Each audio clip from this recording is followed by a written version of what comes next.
Lord's word. Oh yes, the time has come! The time of fate and curses! Enemy near.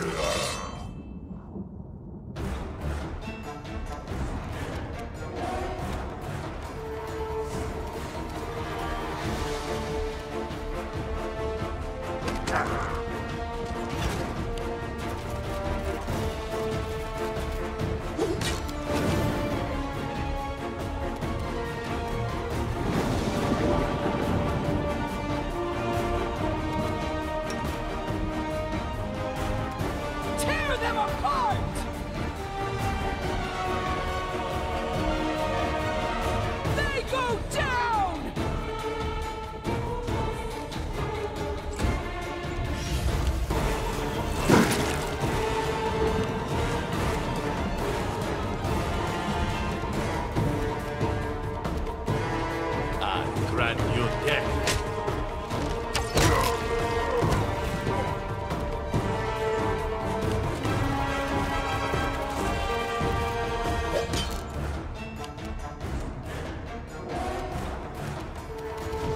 A clever ploy! Amateurs!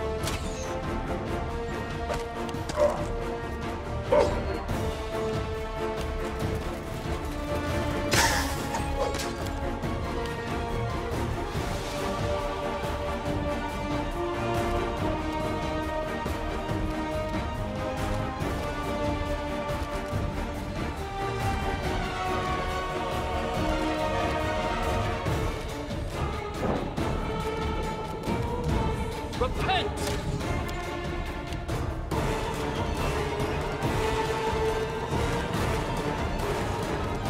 Let us strike as one!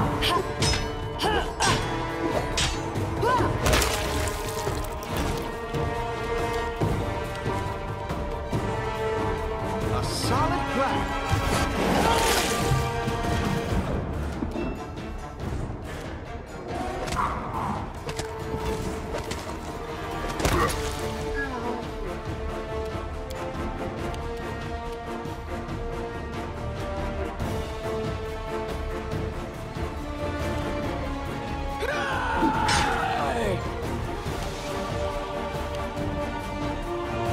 Cannot hide from me. Your strength wasted.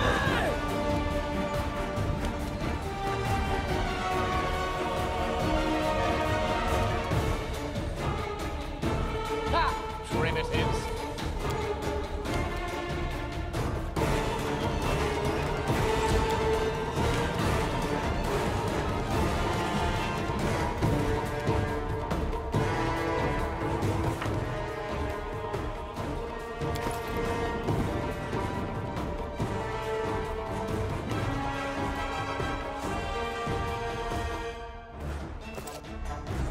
Do not falter!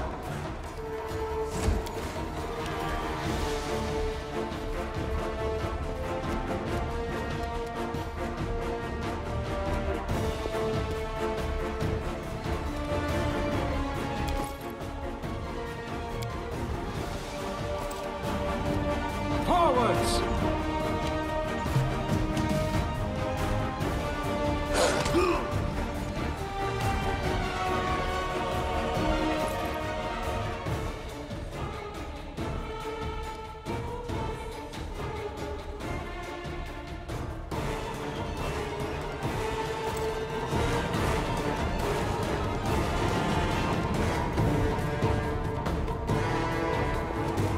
Bring it!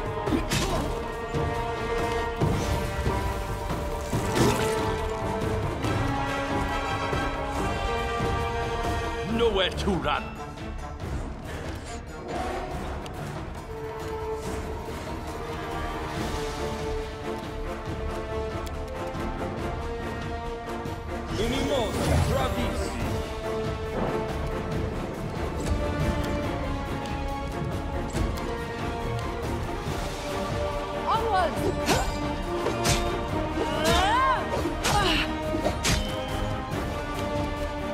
Aim carefully. You don't seem to like my curses. Then you like my jokes better?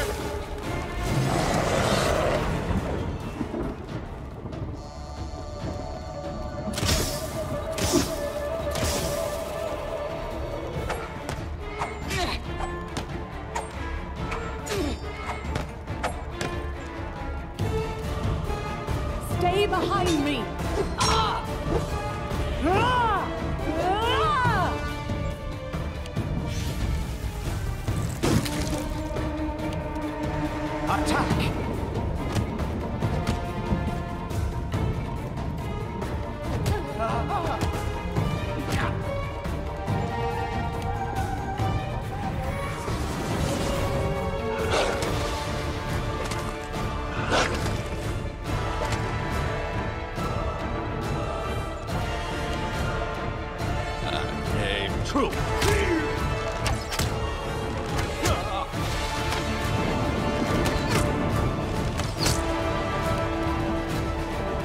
Will they ever learn?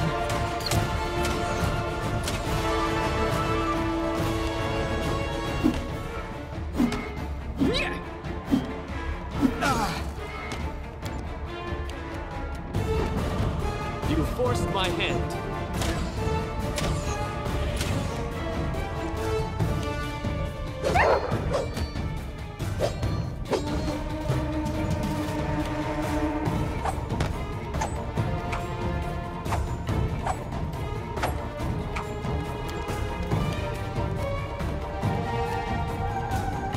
Let us strike as one.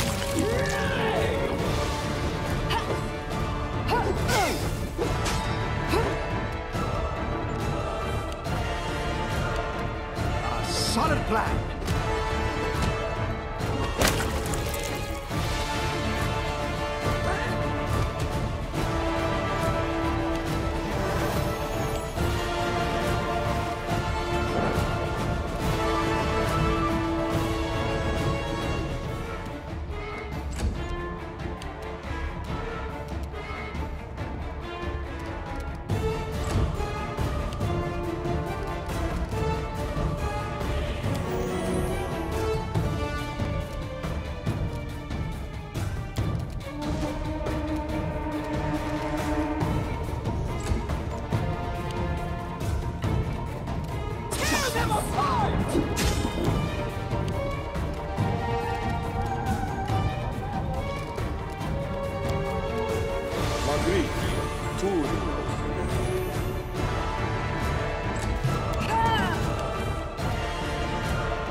Do not falter.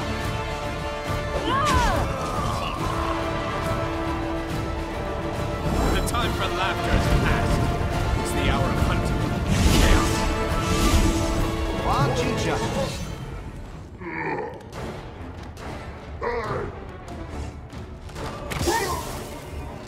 My skills exceed yours.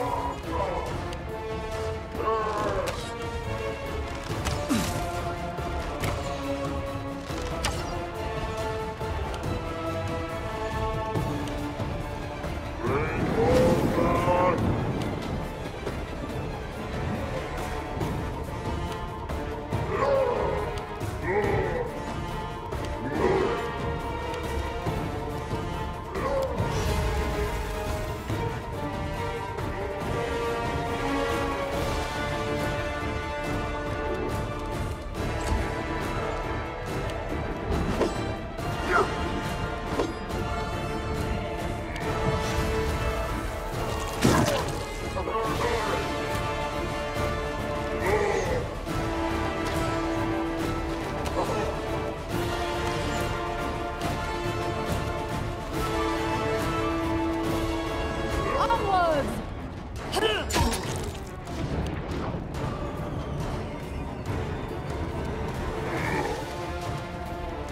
They go down!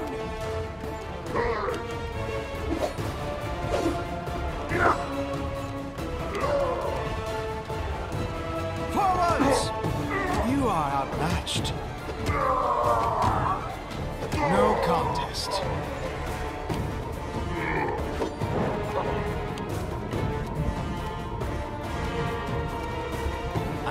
Good, you dare!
Unimosi Gravis.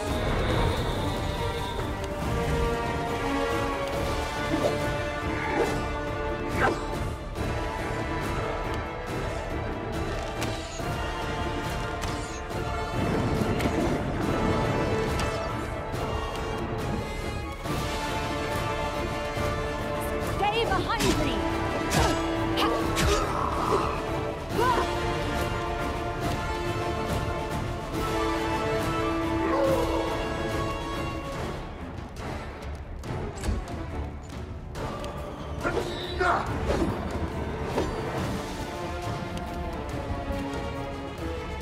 Aim carefully. My skills exceed yours.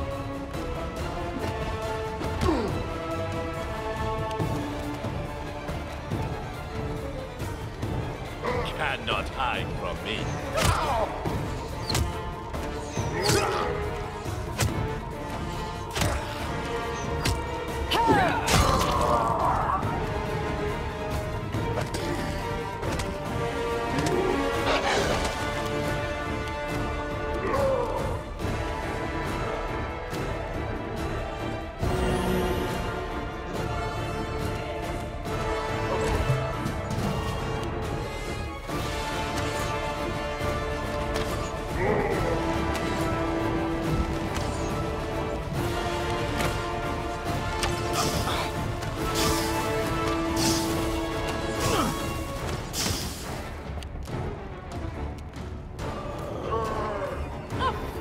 Use of my talents.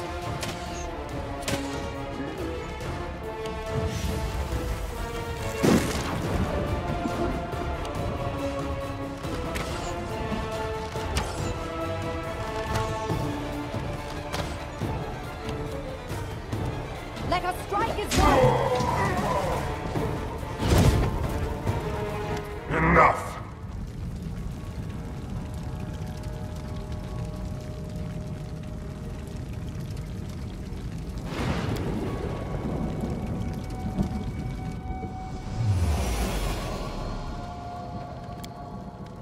Time for masks is over. You risk challenging an eldest, and I accept the challenge. You will fight not a mere embodiment, but my true essence. This is my essence. I don't need magic or servile monsters to destroy you. Words are enough. Yes, words. I once told you, words spoken in the right time and place possess the power of the storm. You lightheartedly answer that you know what your power and essence are. Duty, and the desire to make the world a better place. I remember your answer. The world remembers it too. Your answer, your heart, your essence. Now, cursed king, I'm taking this part of your soul, as I took away Nerissa's ability to love. What you called your essence is yours no more.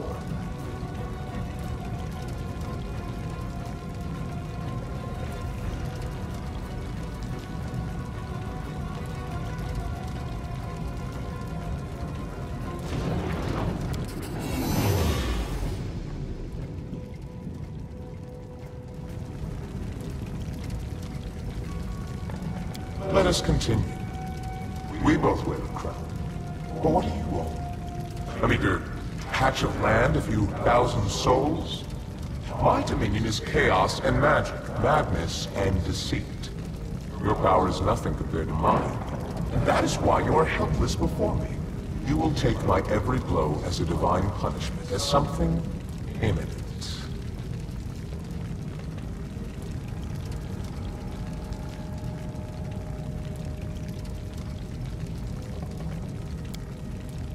You will insult me with this. I'm curious what you think of me, cursed king. Do you see me as a villain or a simple joker?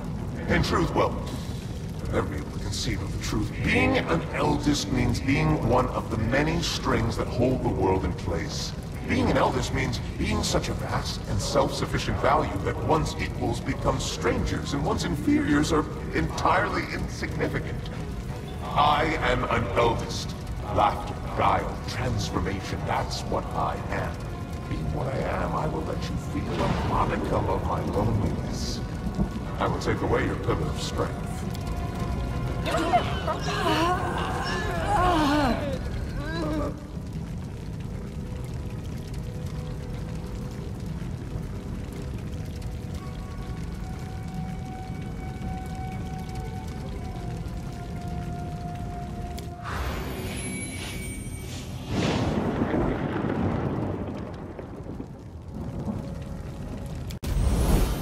Good. You can play with words. Let us see if you can withstand the heat of my fire. I shall end this suffering.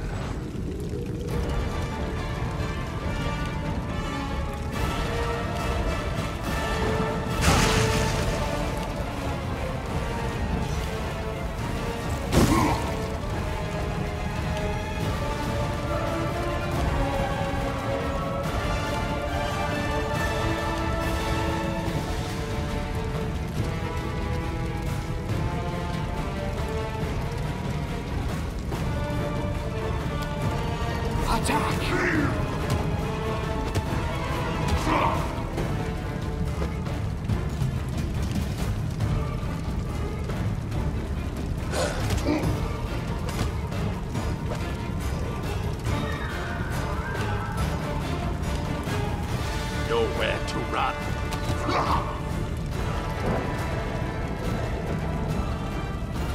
I aim true.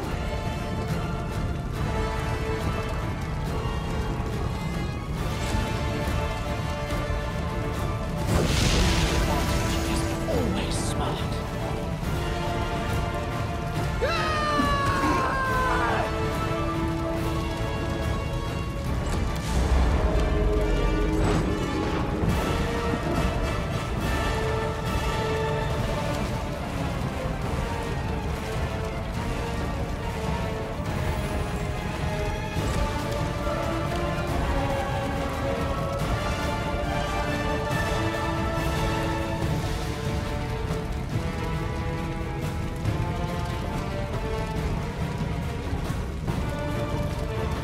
Clever ploy.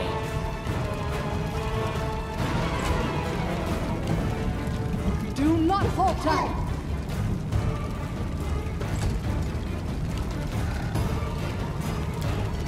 A solid plan.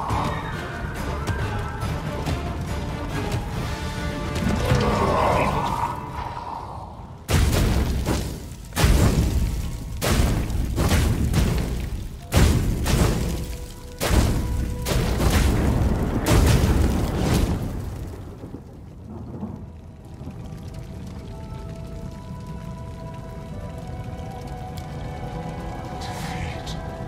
What a refreshing feeling.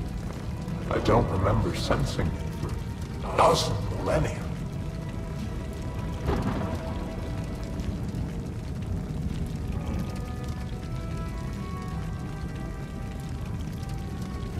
But what's next? How will you end this story? Listen, I know a good ending. Elegant and refined. The hero defeats a deity in battle. Impressive, he grants the victor power and immortality. The hero enters the chambers of the deity to become his champion and herald. Eternal, powerful, equally glorified both in the first world and in Galarian. His kingdom healed from its wounds and flourished under the rule of the immortal champion. A beautiful ending, isn't it? And this legend is yours for the asking. My spring, I beg you, do not listen. There is poison and evil triumph in his words. We may not be able to kill him, but surrendering now is the greatest mistake we could make. But even so, let wicked fate strike only me. Do you hear me, eldest? Take me, your favorite toy, and let the king and his kingdom go in peace. You are so beneficent, trespasser. I didn't expect to see you like this.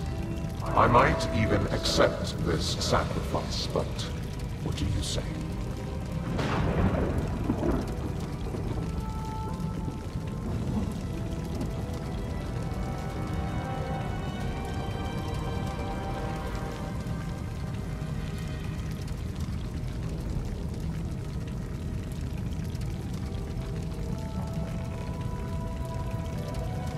Did I tell you I don't like dying?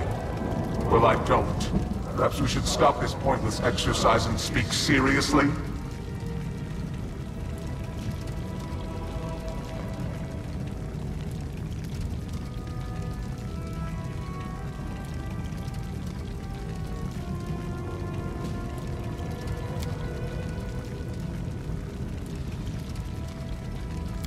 So be it. This performance has run its course. It would be unwise to continue. Besides, I have no love of dying, returning to life. My fellow eldest are very good at playing especially intricate pranks at that exact moment. Farewell, my spring. Let us say goodbye quickly and end this painful moment. I cannot allow you to be harmed. That is why I must remain to the court of the Lantern King, a safeguard and hostage. I will try to ensure that the eldest's eyes never again stray to your lands.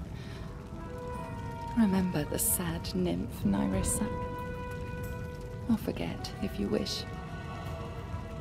There is but one thing I ask of you. Be happy. You were cursed by my will. By my will, you are now free from the curse. May the shackles be broken, fetters be loosened. What's been stolen will be returned. What's been divided will be made whole again. I say farewell, and release your kingdom to the material plane. Go, be glad of your ordinary mortal life, and forget the gods of the first world. Now they no longer concern you.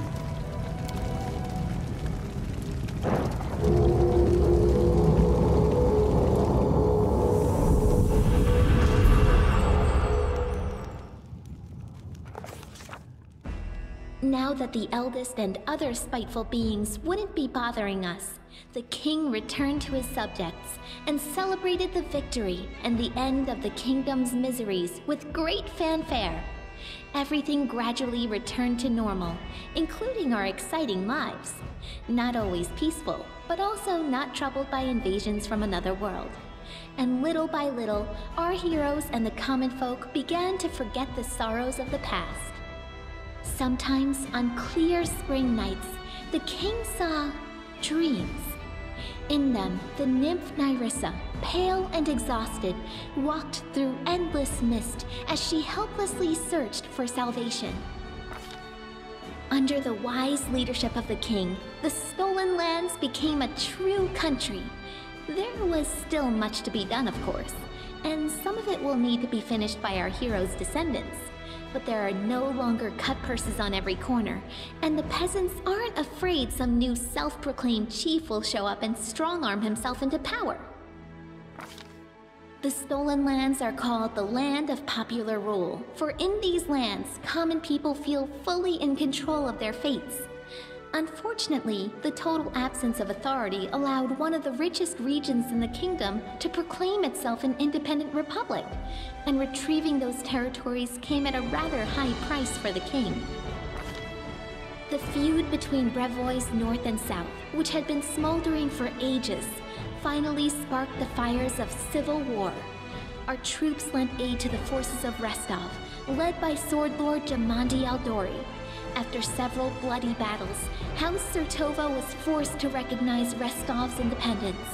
The victory came at a high price, but we have no more loyal ally than once more free Rostland. Kasil Eldori, who lost an arm during the war, became a permanent ambassador of Rostland at our court. Amiri didn't remain leader of the Tiger Lords for long. Ruling was certainly not her calling. The years she spent with them were enough for them to regain their forces, though, and they recovered to be one of the best mercenary armies in the region again. They revere her as a great hero, even more than they once worshipped Armagh, and they respect our king, of course. He was a comrade in arms of the great Amiri, after all. Their tribe came to be loyal allies. Pitax almost returned to its former state. A joyful city filled with beers of dubious quality and deals of questionable legality. The old trade houses lost the crown, but they retrieved the property Iravetti had taken from them. Soon, Pitax became almost like a second capital in the kingdom, a thriving city through which rivers of money from across the region ran. Unfortunately, we get much less of this money than we would like. Governor Lyachenza turned out to be helpless against widespread embezzlement.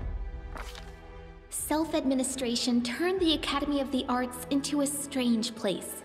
The court sycophants were quickly ousted. It turned out they weren't welcome when there wasn't someone like Iravetti constantly ordering odes to themselves. In their place came a motley, unpredictable crowd. Eccentrics, fashionable authors of popular prints and cheap novels, charlatans, scribblers with delusions of grandeur, as many as 3 feuding experimental theaters, and even a few truly unappreciated geniuses. The Academy is not only highly esteemed, there's no place like it, even in Absalom. The dangerous man-eating trolls disappeared entirely from the forests and swamps of the Stolen Lands. Kobolds, though, being sneaky and clever, are still sometimes met by travelers and hunters who wander off the beaten track. Some even say the short reptiles still praise the great King Tartuk, but no one knows for certain. As soon as anyone approaches the kobolds, they forget their military honor and turn tail. Bartholomew Delgado still serves the king loyally. From time to time, he orders peculiar mechanisms and substances from all corners of the world. After receiving them, he spends a few days bragging about some great discovery he's about to make, then ends up gloomy for a few months. Then he receives another package, and the process repeats itself. At night, chilling screams are often heard from his laboratory. After enduring so many storms and troubles, Varnhold eventually turned into a real city. Daring settlers decided to conquer the vast, wild expanses of Dunsword, and despite all odds, they succeeded. The modest colony that almost vanished at the hands of an ancient lich turned everything around to become a thriving city with lively river trading. Agay, the Spriggan leader, learned a valuable lesson after surviving his meeting with the king and even regaining his tribe's home. Don't try to occupy seemingly empty settlements anymore. Instead, the Spriggans settled across Dunsword's wild borderlands and proclaimed it as their domain. Keeping the peace in a situation like that seems like the stuff of dreams, as evidenced by the occasional lost patrols and stolen cattle. Peace reigns in the caves beneath the old sycamore. The kobolds and mites continue to explore the depths and learn simple crafts from each other. Rumor has it, the first mite kobold wedding even happened not long ago. That said, settlers still aren't rushing to build new homes in the area. Some kind souls even put up warning signs along the roads. Beware, traveler. Steer clear of the old sycamore. Another inscription soon appeared over the sign, though. No keep going treasure ahead honest. Oleg's trading post continues to thrive, attracting even more travelers. Much to its owner's displeasure, a small town is springing up around it. Despite Oleg's grumbling, he and his wife are well regarded by everyone, and Svetlana was even elected town chief. Jod remained loyal to the king to the end of his days, healing the sick and generously sharing his austere wisdom with anyone who wished to hear it, and some who didn't. Having fulfilled his duty to the ruler, Erastil's priest peacefully departed this world, surrounded by friends and disciples. Having participated in Lamashtu's ritual, Olika gave birth to a strong and healthy baby. Sadly, the child grew into an unruly and violent adolescent. Having maimed a peer at just 10 years of age, the boy escaped to the Gnarl Marches, fleeing the rage of a mob that tore his mother to pieces instead. No one knows what happened to the lad, but legends of Lamashtu's child, who sometimes kills lost travelers and sometimes leads them to safety, are passed on by word of mouth throughout the area. Breinhart became a loyal ally and trade partner of the kingdom, and Darvin himself had been seen as a frequent guest in the capital. The elegant monarch of the neighboring kingdom has broken many hearts at court. After his visits, many young guards and servants have been seen staring through windows, sighing wistfully about something. The Fae took a fancy to the kingdom, feeling totally at home here. They often play various pranks, but they never do any serious harm. Falcos and Teresia managed to restore the magic forest. Once freed of the anger of the Scythe Tree, people returned to the abandoned village, and it became a haven of friendship between the Fae and ordinary people, just like old times. The lizard folk of the Longtail tribe returned to live on the shores of Candlemere, but they couldn't return to their ancient way of life. Living alongside people, the lizard folk adopted their behaviors, habits, and even religion. More and more of the Longtail tribe pray not to the spirits of their ancestors, but to Erastil or Gorum. They even began to forget their original language. I hope someone writes down their songs and legends before they all sink into oblivion. The goblins who put so much effort into preserving the king's lands obviously felt that gave them the right to do whatever they wanted in the kingdom. Travelers are careful to move in groups when they can, and any peasants who spot at least one particularly toothy stranger immediately raise the alarm. For if you see one goblin, there's likely a whole gang. A delegation of wizards from Absalom and other areas appeared in the kingdom one day, asking for permission to examine the lair of the Lich Farniris the Thoughtful. After completing their research, the wizards spent a long time thanking the king for freeing the world of that monster. In their opinion, he'd been capable of causing the end of the world, maybe even 2 worlds. The sweet teeth departed on a journey, hoping to see as many wonders as possible of this world and others. They keep sending us news from every corner of the map. Their bright painted wagon, drawn by a bull mastodon, crisscrosses Galarian, somehow appearing in the center of one incredible story after another. Evindra was glad to see the Lantern King's plans turn to dust.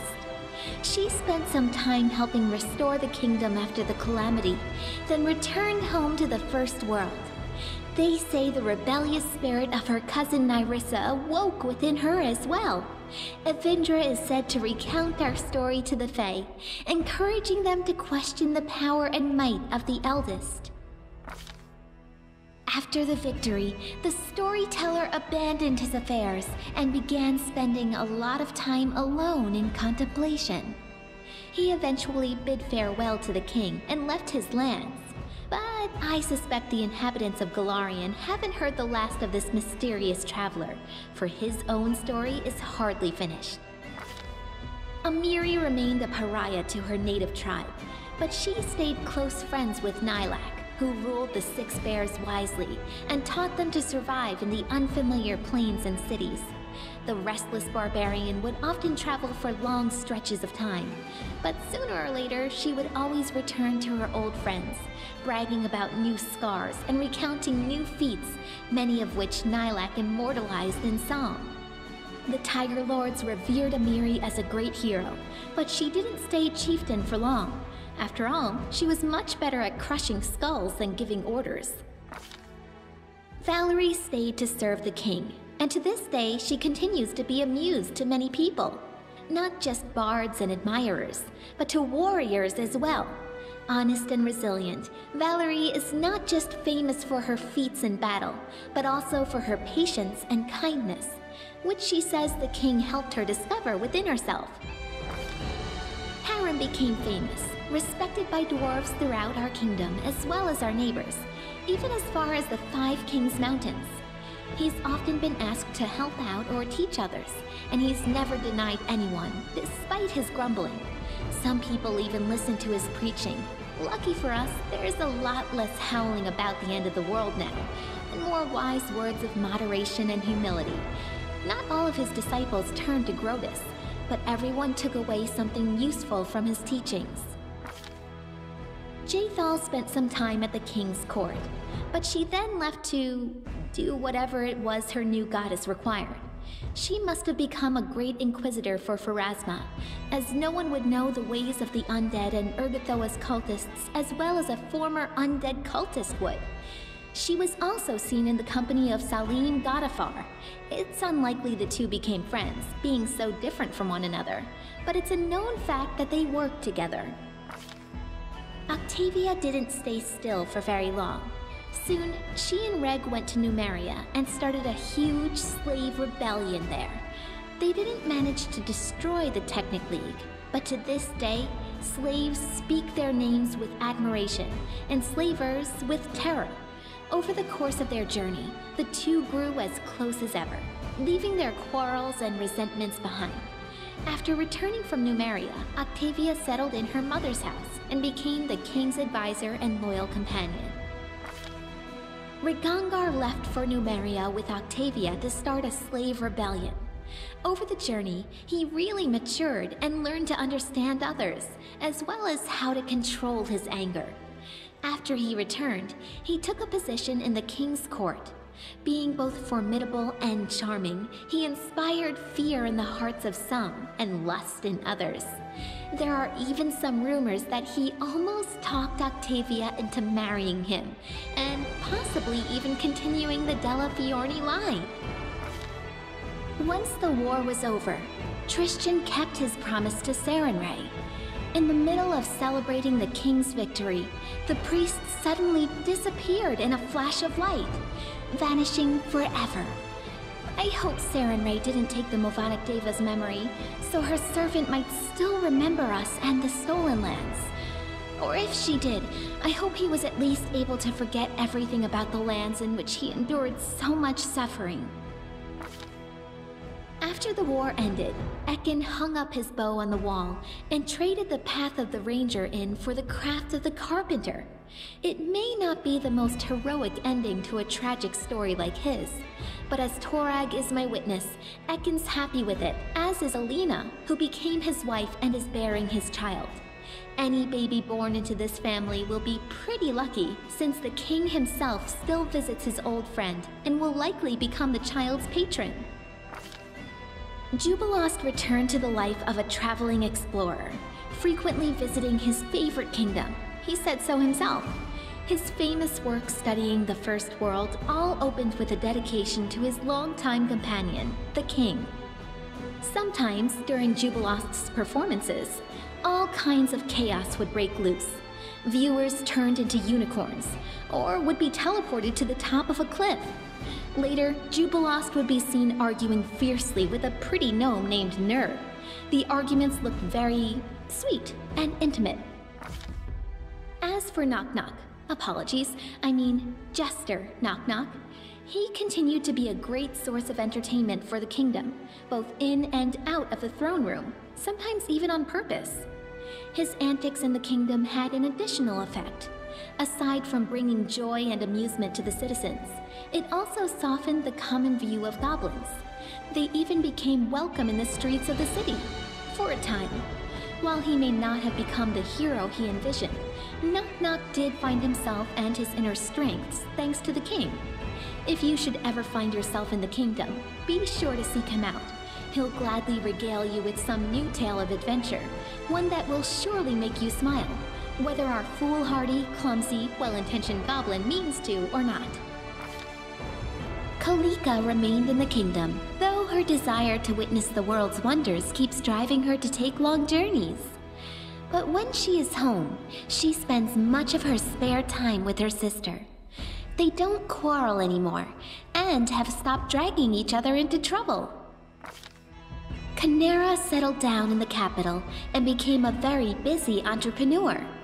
It seems as though every hour is planned, meeting with rich merchants or inventors whose work she's promoting. But on her way home, she never fails to stop at the market to personally buy some sweets for her sister. Between Canera's business sense and Kalika's charm, they founded and successfully run not one, but 3 organizations: a trading house, a shelter for tiefling children, and a school of magic devoted to Nethys. Despite all the woes that befell the country, our king remains a strong leader. Many noble houses from neighboring lands wouldn't hesitate to be related to him, and they regularly send a variety of marriage proposals. As for myself, the author of this book, Lindsay, who never chose a pretty nickname, I'm still here, inside my creation within the Capitol Library. I live just like I always dreamed, surrounded by people and books. And not a day goes by without someone turning my pages. My story inspired many others to take up the quill. My readers have written many fierce books, articles, and pamphlets, flinging truth in the faces of tyrants. What more could I dream of? I hope, oh honored reader, that this